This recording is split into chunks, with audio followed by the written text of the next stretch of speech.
வெற்றிவேல் முருகனுக்கு அரோகரா. அனைத்து பக்த கொடிகளுக்கும் வணக்கம். இது ஒரு மிக முக்கியமான பதிவாக அமையப்போகுது. உங்களுக்காக சுவாரஸ்யமான தகவல்கள் வச்சிட்ருக்கேன். இந்த முழு பதிவும் பார்த்து பயன்பெறுங்கள். குன்று இருக்கும் இடமெல்லாம் குமரன் இருக்கும் இடம்னு சொல்லுவாங்க. நம்ம வேலூர் பக்கத்தில் பொதுவசூர் என்னும் ஊரில் தீர்த்தகிரி மலை உள்ளது. தீர்த்தகிரி மலைக்கு மேலே பாலமுருகன் திருக்கோயில் அமைஞ்சுள்ளது. சுவாமியுடைய அருளாசி பல ஆண்டுகளாக நம்மளுக்கு கிடச்சிட்ருக்கு. அந்த கோயிலுக்கு பக்கத்திலே மிக பிரம்மாண்டமுறான முறையில் சுவாமியுடைய திருமேனி அமைச்சிட்ருக்காங்க. உலகத்தில் இந்த மாதிரி உயரமான சிலையை நீங்கள் வேறு எங்கேயும் பார்க்க முடியாது.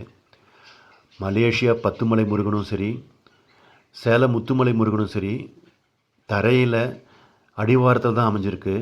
ஆனால் நம்ம முருகர் கோயில் இவ்வளோ பிரம்மாண்டமான முருகர் சிலை இவ்வளோ உயரமான மலை மீது அமைஞ்சுள்ளது.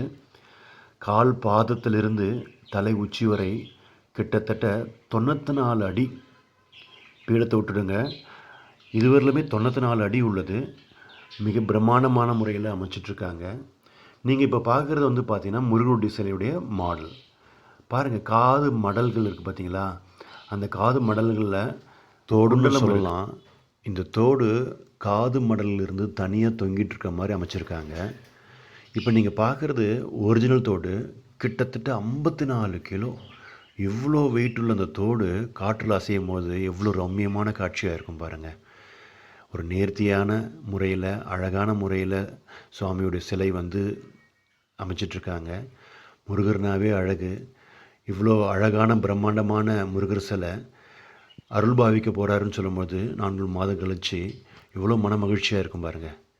இப்போ பார்க்குறது பக்கவாட்டில் உள்ள ஒரு இயற்கை ரம்மியமான காட்சிகள் நம்ம பார்த்துட்ருக்கோம். இத்திருத்தலத்துக்கு நீங்கள் வரணுன்னா சாலை மார்க்கமாகவும் வரலாம், நடந்தே படிக்கட்டு வழியாகவும் வரலாம்.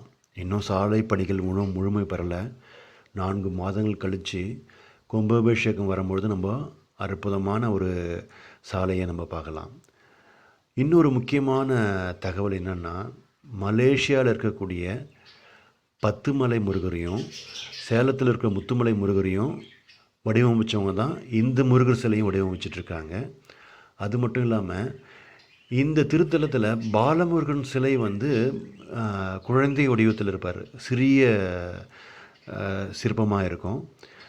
கூடவே பக்கத்திலே இவ்வளோ பிரம்மாண்டமான சிலையாக இருக்குது பாருங்கள். எவ்வளோ வேல் முருகனுக்கு அரோகரா.